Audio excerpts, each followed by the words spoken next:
Hey everyone, Ryan here, and in this video I want to show you and briefly discuss every LEGO Star Wars set that's going to be releasing in May of 2024. I would have loved to have combined this with my May 4th buyer's guide for 2024, but that video already clocked in at 17 minutes, almost twice as long as my buyer's guide from 2023, so I was not able to work this into my video from yesterday. And last thing before we dive into each set, I do already have some in-hand reviews of some of the sets that are coming out for May of 2024, so if you want to know even more about each set, you can check them out individually on the end screen of this video. But let's go ahead and get into it. The first set coming out for May of 2024 is going to be the TIE Interceptor Polybag. This is actually probably going to be the hardest set to find on release day because with polybags, they kind of trickle out into the world, and this one is not a gift with purchase from LEGO, so it will show up at Barnes & Noble or Target or Walmart at some point starting in May and throughout the coming months. Sometimes other toy stores carry sets like this too, and certainly in other regions of the world, your mileage may vary on availability, but this one is a poly bag, is going to cost a normal $5. I see no reason not to buy it if you're into it, but I also don't see like a huge draw for it if you don't want a TIE Interceptor poly bag.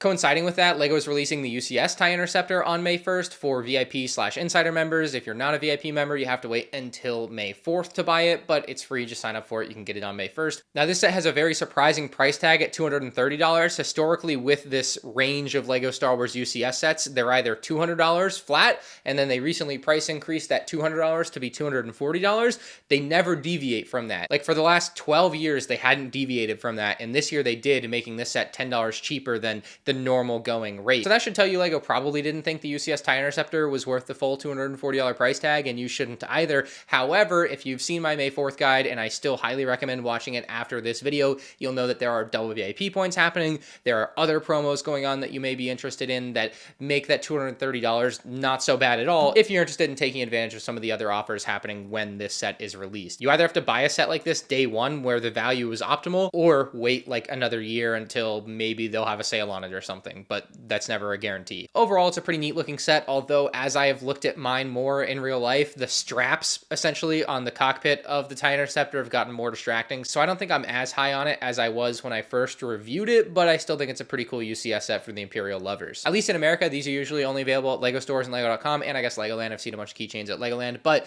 they are releasing two new keychains. We have the Emperor Palpatine and the Pilot Luke. Again, $6. Take it or leave it. Probably leave it. Next, we have a brand new Mandalorian set. It's the $30 Bark Speeder Escape. This is another one that if you plan to take advantage of some of the May 4th promos that I talked about in my other video, you know, it's maybe worth buying on day one for the full price because you're getting added value there with the double VIP points and promos.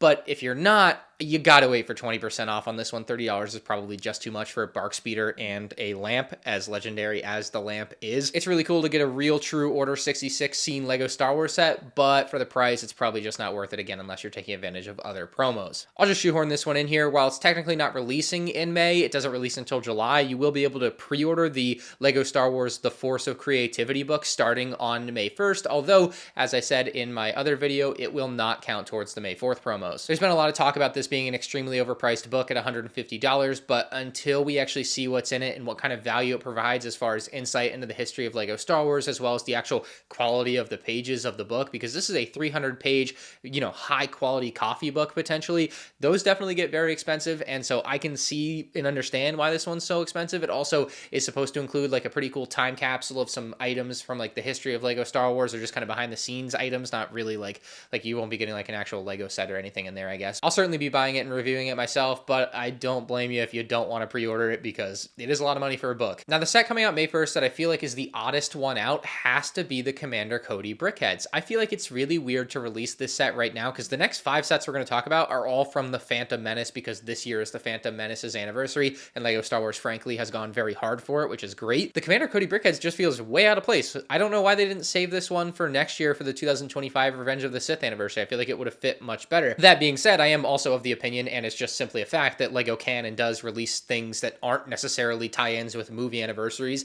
and it doesn't need to be a tie-in with a movie anniversary to be cool, and this Commander Cody is just that. It is cool. It looks great. My only qualm with it is it doesn't include the actual like Palpatine hologram piece. You know, we should have really had that in the ATTE set back in summer of 2022, but overall, this is a great looking Commander Cody Brickheads, and for $10, this is one of the biggest no-brainer pickups, as long as you don't hate Brickheads. There's a subset of fans that just won't touch them. I get it, but like, This one's cool. Now getting into our Phantom Menace stuff, there's a huge episode 1 Brickhead set coming out on May 1st for $55. I said it when the pictures got revealed, and I'll still say it now, and I'll probably say it again in my review, that I think it might very well be the best LEGO Star Wars Brickhead set ever. It's just crazy to see 6 great characters in one box. It's obviously fantastic to see like big ones that needed to happen like Jar Jar and Queen Amidala, but also like more random characters like Panaka in there is really neat. Like they definitely could have squeezed it and made it a bit cheaper and gotten rid of a character like Panaka, but having it there and just being the full thing that it should, you know, maybe you should have Watto, maybe you should have gone even further, right? But like I feel like these 6 are pretty dang good 6. So this Brickhead set, again, for Brickheads fans,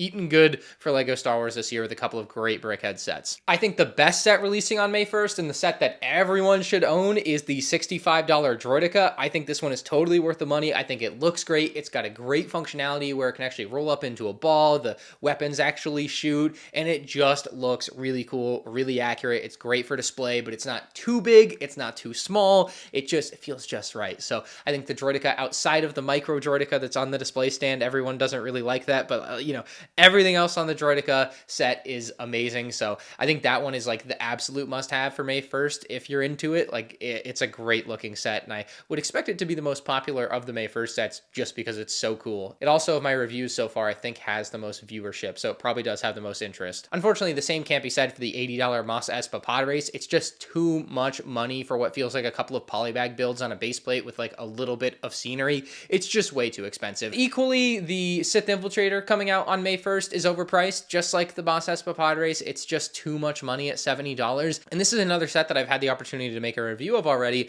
and I was reading some comments about it, and some people were saying, oh, it's this amount of money in my country. I want to say it was like 90 Canadian dollars, which is like 63 US dollars. And I was like, it's 70 US dollars retail. So I'm like, all of a sudden you can see how at least the US price feels way more overpriced maybe than some other countries. It totally varies on set to set, but with this one in particular, the Sith Infiltrator does feel particularly overpriced, at least for the US market. I think having a figure like Saw Gerrera in that set almost probably saves it for a lot of people, like that would not want to buy it otherwise. Now they're like, well, it's my only way to get a Saw Gerrera. I'm going to go spend the $70 on this really overpriced Sith Infiltrator set. You just can't convince me that this little thing is supposed to cost $70 for LEGO Star Wars now. A lot of people say everything's overpriced, which it probably is, but like that kind of defeats the purpose of having any conversation about it at all. If just everything is always overpriced every time, then why would you even ever talk about it? But regardless, 2 $70 sets, one with minifigs, one with maybe an extra printed part on top.